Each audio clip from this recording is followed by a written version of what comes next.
नमस्कार प्यारे साथियों छात्रों, आप सभी कैसे हैं। मैं उम्मीद करता हूं कि आप सभी बहुत अच्छे होंगे।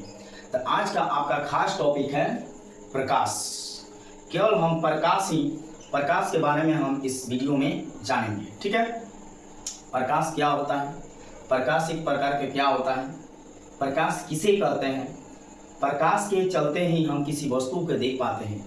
अगर प्रकाश नहीं यहाँ पे रहता हम कुछ भी नहीं देख पाते। ठीक है, तो प्रकाश अगर किसी वस्तु को देखने के जो मेन पॉइंट आपका जो होता है, आपका नेत्र और प्रकाश का होना बहुत जरूरी है, तब वह वस्तु हम देख पाते हैं। ठीक है, तो हम समझेंगे प्रकाश के टोटली जो निचोड़ होता है, इन सभी चीज़ों के बारे में हम इस वीडियो में कवर करेंगे। ठीक है, अगर आप क्लास 10 की तैयारी करते हैं तो ये वीडियो आप लोग के लिए बहुत ही खास है। ठीक है, एक और चीज़, अगर आप इस चैनल पे नए हैं, क्या है हुआ नए हैं, तो इस चैनल को क्या कर दीजिए, सब्सक्राइब कर दीजिए और लाइक कर दीजिए। ठीक है, प्लीज आप लोग इस चैनल को सब्सक्राइब कर दीजिए और लाइक कर दीजिए। ठीक है, चलते हैं हम मोस्ट इंपॉर्टेंट समझते हैं। सबसे पहले देखिए प्रकाश, what is light, what is light, प्रकाश क्या है। प्रकाश वह बाह्य भौतिक कारक है जिसके द्वारा हम किसी वस्तु को देख पाते हैं।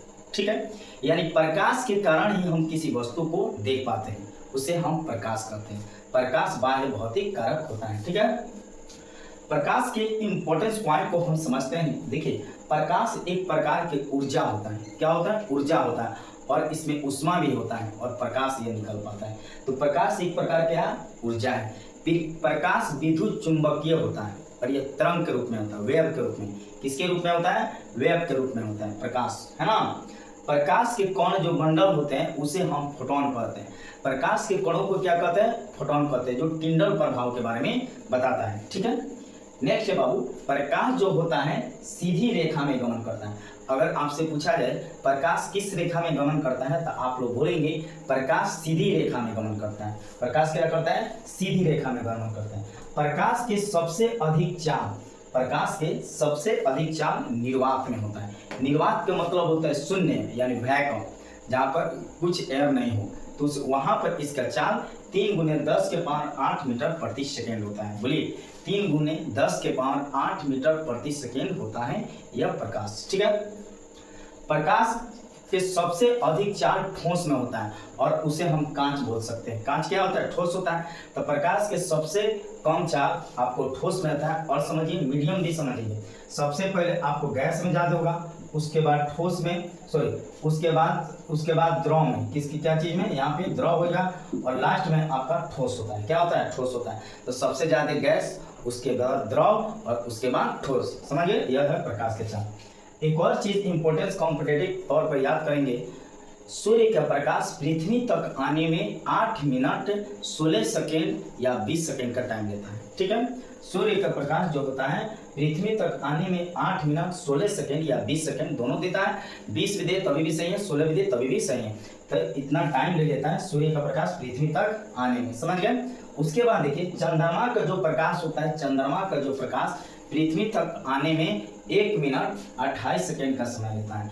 कितने समय का लेता है, 1 मिनट 28 सेकेंड का समय लेता है। ठीक है, वो प्रकाश जो होता है 7 रंगों का मिश्रण होता है। बेजानी पीनाला, इसे याद रखेंगे, बेजानी पीनाला। कैसे, बेजानी पीनाला, पीनाला कैसे, यानी 7 रंगों का, बैगनी, जामुनी, नीला, हरा, पीला, नारंगी और लाल, इसे बोलते हैं बेजानी पीलाना। यानी प्रकाश जो होता है 7 रंगों का मिश्रण होता है।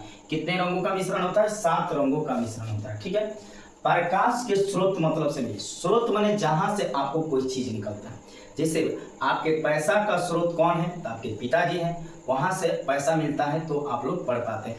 तो स्रोत, जैसे मान लीजिए पानी का स्रोत क्या है, पोखरा है, नदी है, आपको समुद्र है, तो वह स्रोत है। तो उसी तरह प्रकाश जहां से निकलता है, जैसे लैंप से निकलता है, सूर्य से निकलता है, चंद्रमा से निकलता है। ऐसे तो चंद्रमा अदीप्त होता है, केवल ब्रह्मांड में अगर प्रकाश है तो सूर्य का प्रकाश है, स्टार के पास भी नहीं है, तो उसे कुछ देर के लिए आप दीप्त मान सकते हैं। ठीक है, तो जहां से प्रकाश निकलता है उसे हम प्रकाश स्रोत कहते हैं। जैसे चंद्रमा हो गया, सूर्य हो गया, लैंप हो गया, दीप हो गया, ट्यूबलाइट हो गया, बल्ब हो गया, उसी को हम प्रकाश स्रोत कहते हैं। समझ गए, प्रकाश स्रोत कहते हैं।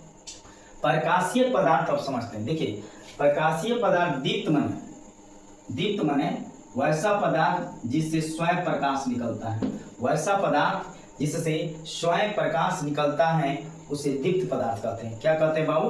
दीप्त पदार्थ कहते हैं। ठीक है, स्वयं प्रकाश क्या क्या चीज से निकलता है? तो आपको सूर्य से निकलता है ना, सूर्य से निकलता है। और आपको बोल सकते हैं आपको लाइट से भी निकलता है, सॉरी बल्ब से निकलता है, लैंप से निकलता है, लैंप से निकलता है।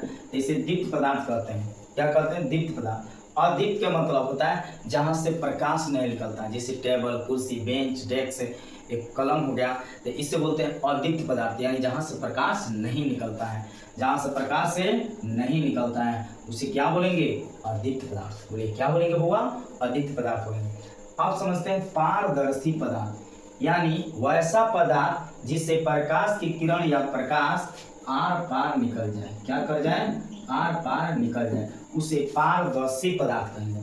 जिस पदार्थ से प्रकाश की किरण आर पार निकल जाए उसे क्या बोलेंगे? पारदर्शी पदार्थ। क्या बोलेंगे? पारदर्शी पदार्थ। जिससे आपका कांच से प्रकाश निकल जाता है, पानी से निकल जाता है ना, तो कांच पानी जो होता है पारदर्शी पदार्थ होता है। क्या होता है? पारदर्शी पदार्थ होता है। एक और आप बोल सकते हैं हवा। क्या बोल सकते हैं? हवा। तो इस पदार्थों से प्रकाश आर पार निकल जाता है। अपारदर्शी माने जिससे प्रकाश आर पार नहीं निकलता है, जिससे प्रकाश आर पार नहीं निकलता, जैसे आप बेंच हो गया, डेस्क हो गया, दीवार हो गया, ये सब चीजों से आपको प्रकाश आर पार नहीं निकलता है। समझ गए? प्रकाश जो है आप समझिए पारभासी। पारभासी का मतलब होता है वैसा पदार्थ जिससे प्रकाश के कुछ अंश बाहर निकल जाए। प्रकाश के कुछ अंश क्या हो जाए? बाहर निकल जाए। प्रकाश के कुछ अंश क्या करे? बाहर निकल जाए, बाहर निकल जाए, उसे पारभासी पदार्थ कहते हैं। क्या कहते हैं? पारभासी पदार्थ। जैसे में आप बोल सकते हैं घिसा हुआ कांच। घिसा हुआ कांच जो कुहासा होता है, धूल होता है, उससे भी प्रकाश थोड़ा सा उसका अंश निकल पाता है। ठीक है, उसके बाद आपको होता है तेल में लगा हुआ कागज। तेल में लगा हुआ कागज या सॉरी कागज में लगी हुई तेल, कागज में लगी हुई तेल, तो ये चीज होता है आपके पारभासी पदार्थ। समझ गए? प्रकाश से इतना ही आपको रिलेटेड क्वेश्चन आपके एग्जाम में पूछा जाता है। ठीक है, नेक्स्ट टॉपिक में हम आएंगे प्रकाश के अपवर्तन के बारे में हम आपको बताएंगे। ठीक है, यह वीडियो आप लोगों को कैसे लगा प्लीज आप लोग लाइक और सब्सक्राइब करना ना भूलें। मिलते हैं नेक्स्ट टॉपिक में, तब तक आप सभी को जय हिंद। Thank you.